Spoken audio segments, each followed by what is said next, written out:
இதனால் கோசலைக்கு ராமனும், கைகேயிக்கு பரதனும், சுமித்திரைக்கு லக்குவன், சத்ருகனன் ஆகிய இருவரும் புதல்வர்களாக தோன்றுகின்றார்கள்.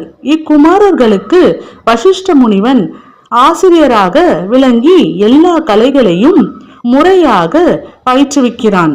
ராமனோடு லக்குவனும் பரதனோடு சத்ருகனனும் இணை பிரியாது விளங்குவதோடு பரதன், லக்குவன், சத்ருகனன் ஆகிய மூவரும் ராமனையே தம் தாய், தந்தை, குரு, தெய்வமாக போற்றி வணக்கத்துடன் விளங்குகிறார்கள்.